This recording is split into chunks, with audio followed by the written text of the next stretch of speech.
आपातकाल पर कैसे रिएक्ट किया कवियों ने।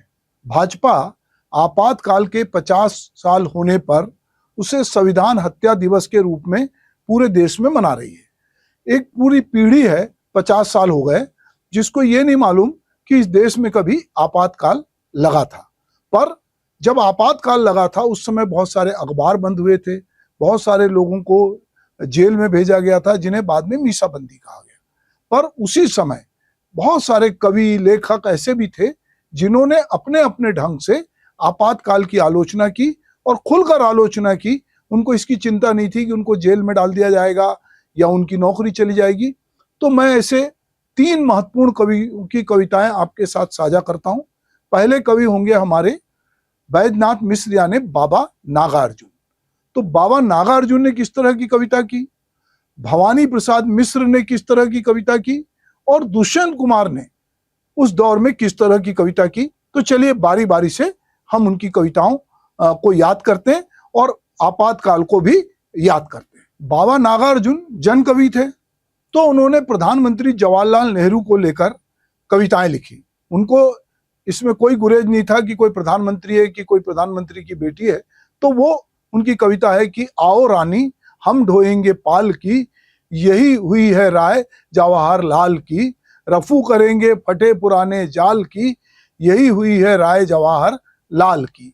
भूखी भारत माता के सूखे हाथों को चूम लो, प्रेसिडेंट के लंच डिनर में स्वाद बदल लो, झूम लो, पद्म भूषणों भारत रत्नों से उनके उद्धार लो, पार्लियामेंट के जनप्रतिनिधियों से आदर लो, सत्कार लो, मिनिस्टरों से शेक हैंड लो, जनता से जयकार लो, दाएं बाएं खड़े हजारों ऑफिसरों से प्यार लो, धन कुबेर उत्सुक दिखेंगे उनके जरा दुलार लो, होठों को कंपित कर लो, रह रह के कनखनी मार लो, बिजली की राह दीप मालिका फिर इसे निहार लो, यह तो नई नई दिल्ली है दिल में इसे उतार लो, एक बात कह दूं मलिका थोड़ी सी लाज उधार लो, बापू को मत छेड़ो अपने पुरखों से उपहार लो, जय ब्रिटेन की जय हो इस काली काल की, आओ रानी हम ढोएंगे पाल की।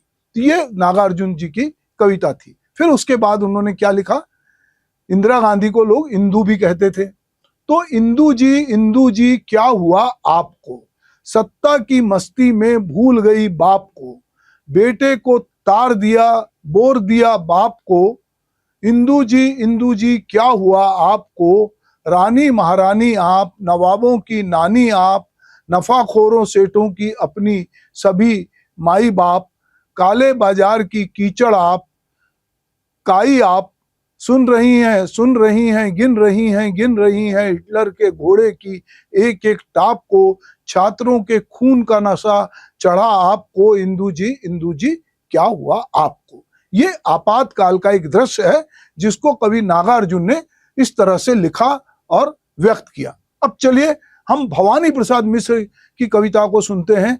भवानी प्रसाद मिश्र की वो कविता बहुत चर्चित है कि सतपुड़ा के घने जंगल ऊँघते अनमने जंगल।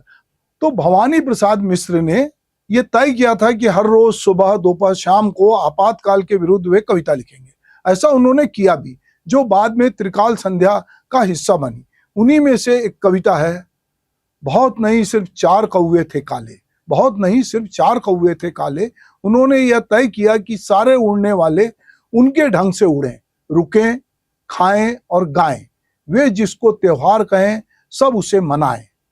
कभी कभी जादू हो जाता है दुनिया में, दुनिया भर के गुण दिखते हैं अवगुनिया में, ये अवगुनिया 4 बड़े सरताज हो गए, इनके नौकर चील गरुड़ और बाज हो गए, हंस मोर चातक गौरैये किस गिनती में हाथ बांधकर खड़े हो गए, सब विनती में हुक्म हुआ चातक पंछी रट नहीं लगाएंगे, प्यू प्यू छोड़कर काँव काँव गाएंगे। 20 तरह के काम दिए गौरैया को, खाना पीना मौज उड़ाना छुट भइयों को, कौवों की ऐसी बनाई 5 घी में बड़े बड़े मंसूबे आए, उनके जी में उड़ने तक के नियम बदल गए, ऐसे ढाले उड़ने वाले सिर्फ रह गए बैठे ठाले, आगे क्या कुछ हुआ सुनना बहुत कठिन है, यह दिन कभी का नहीं 4 कौओं का दिन है। उत्सुकता जाग जाए तो मेरे घर आना, लंबा किस्सा थोड़े में किस तरह सुनाना। ये चूंकि आपातकाल के जो 19 महीने थे वो बहुत दुविधा के थे। बहुतों को रातों रात जेल में जाना पड़ा, अखबारों को बंद होना पड़ा, उनके काले पृष्ठ हुए। बहुतों को वो राग गाना पड़ा जो राग, जैसे दुष्यंत कुमार कहते हैं कि जैसा जी चाहे बजाओ इस सभा में, हम नहीं हैं आदमी हम झुनझुने हैं, बाढ़ की संभावनाएं सामने हैं और नदियों के किनारे घर बने हैं। तो अब मैं दुष्यंत कुमार की बात करूंगा, पर इसी आपातकाल को विनोबा भावे ने अनुशासन पर्व भी कहा था। तो दुष्यंत कुमार चूंकि नौकरी करते थे सरकार में भोपाल में, तो उनके लिए ये कठिन था कि एक सरकारी आदमी किस तरह से अपनी बातें कहे।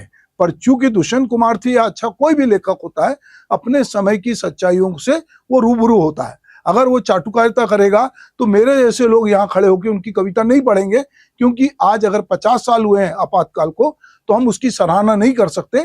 तो हम कोई भी, और इसके बाद आपातकाल के बाद भी अगर देश में 50 साल में स्थितियां बदली, तो चाहे कोई लेखक रहा हो, पेंटर रहा हो, नाटककार रहा हो, जिसको भी लगा कि कहीं अभिव्यक्ति पे खतरे हैं, कहीं प्रतिरोध का स्वर दबाया जा रहा है, तो उसने अपनी अभिव्यक्ति जो है अलग अलग तरीके से की। उसने इसकी कतई परवाह नहीं की कि मेरा क्या होगा।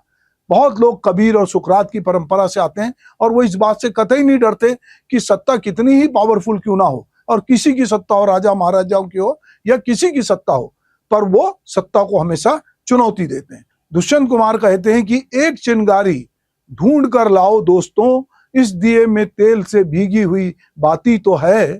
फिर वो कहते हैं कि कैसे आकाश में सुराख हो सकता नहीं, एक पत्थर तो तबीयत से उछालो यारो।